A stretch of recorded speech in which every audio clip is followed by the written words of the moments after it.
Augustus Caesar was screaming, not in battle, not under threat, in his private chambers alone in the middle of the night, beating his head against the walls. Quintilius Varus, give me back my legions.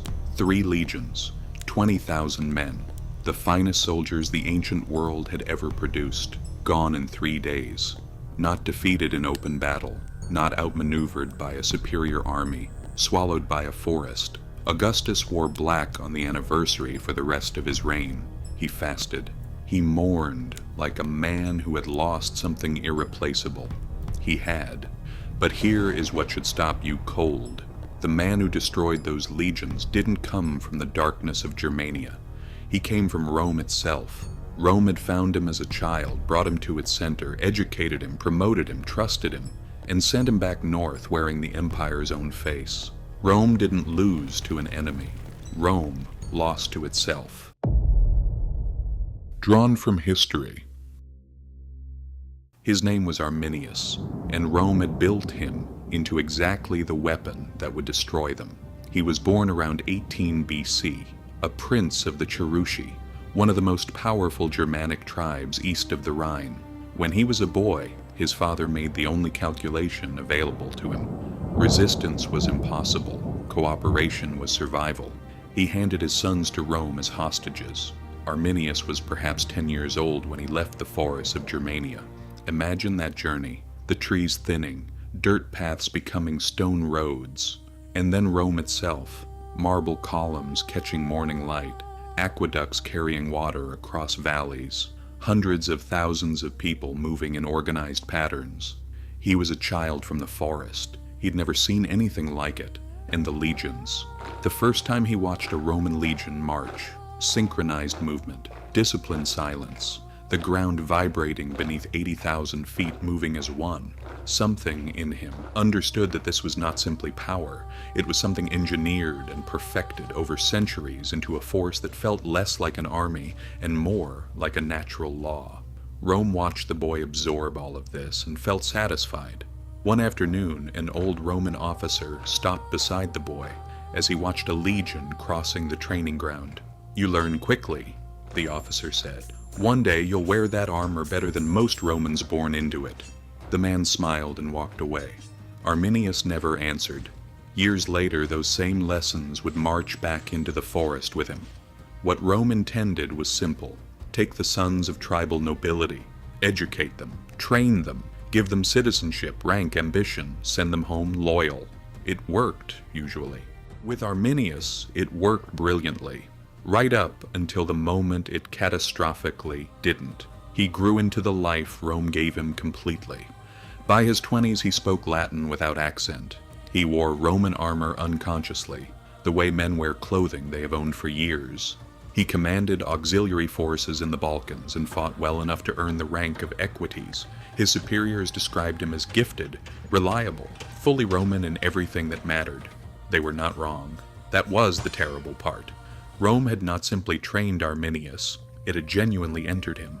He understood the empire not as an outsider studying a foreign system, but as someone who had lived inside it long enough to feel its logic, its strange and genuine beauty.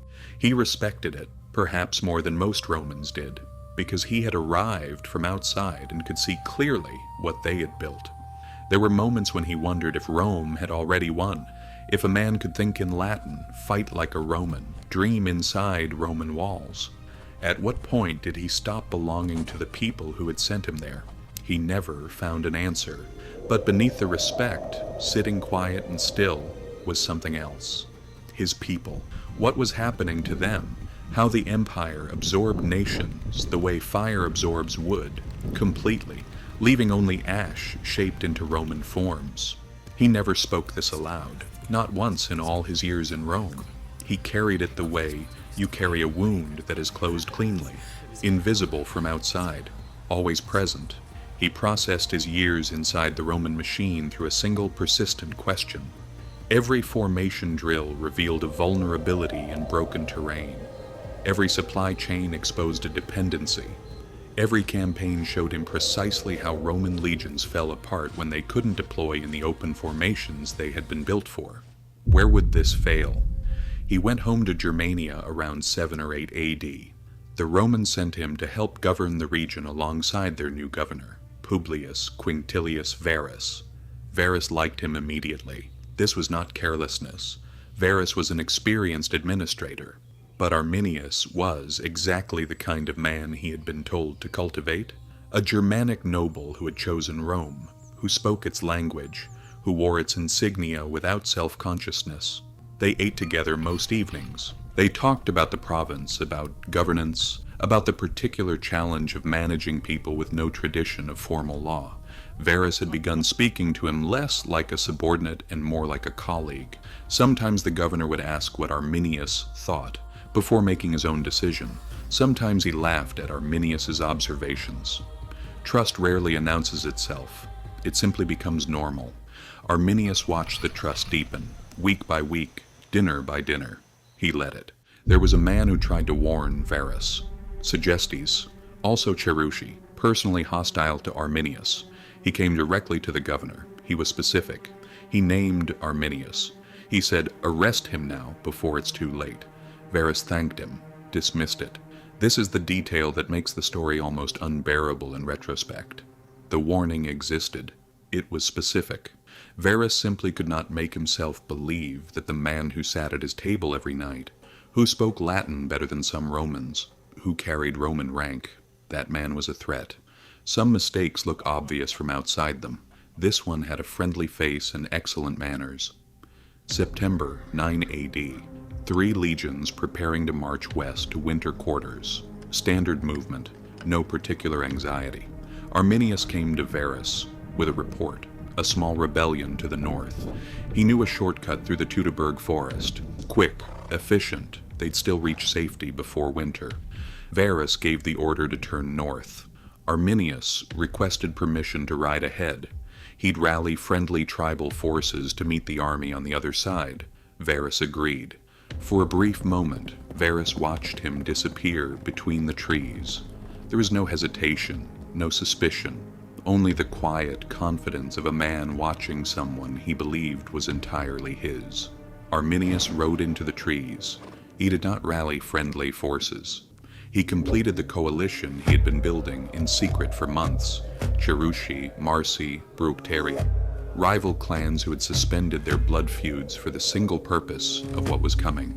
He positioned them in the ravines, on the hillsides, in the bogland, where retreat would be impossible. He had designed a battlefield where every Roman advantage became a liability. The forest did its work first. A violent storm swept in as the column entered the trees. Temperature dropped. Dirt tracks dissolved into mud.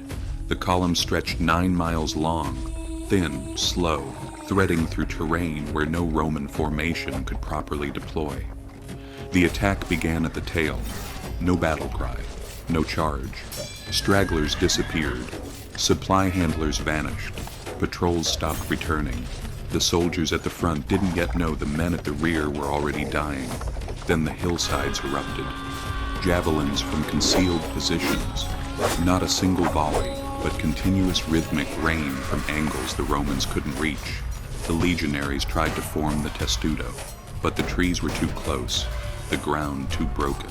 The formation that had made them invincible on open fields was useless here.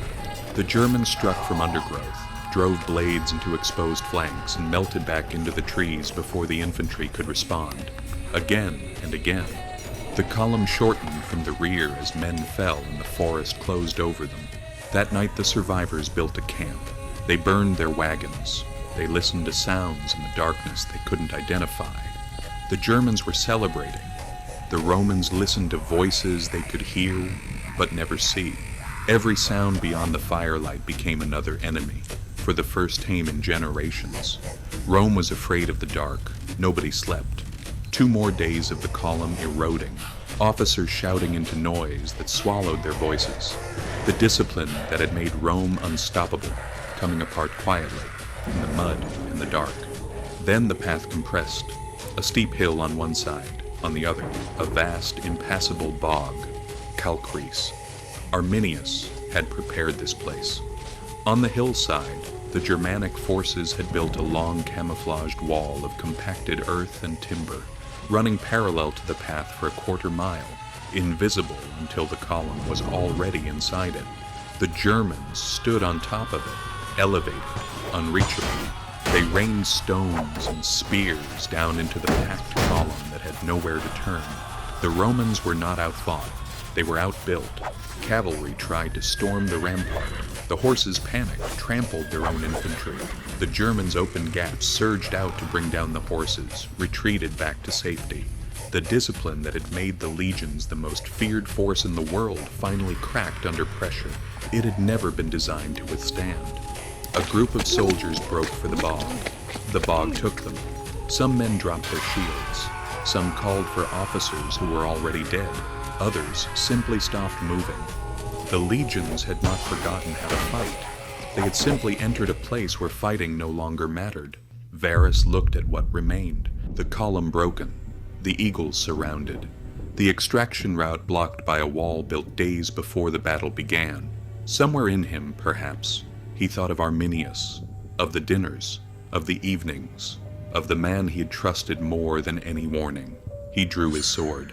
He looked at the gray sky above the canopy one final time. He fell on it. 20,000 men. 3 days. The 17th, 18th, and 19th legions were never reconstituted. Their numbers were retired permanently, erased, as if writing them again would require acknowledging something Rome preferred not to name. Arminius died young, late 30s, killed by his own relatives. The coalition he built fractured almost immediately. He won the most consequential battle of his era and died with almost nothing to show for it. But here is what remains. Rome had taken a 10-year-old boy from the forest, given him its finest education, its military training, its language, its citizenship, its rank. It had shown him every mechanism by which the greatest empire on earth maintained its power, because it believed that if you gave someone Rome completely, Rome is what they would become.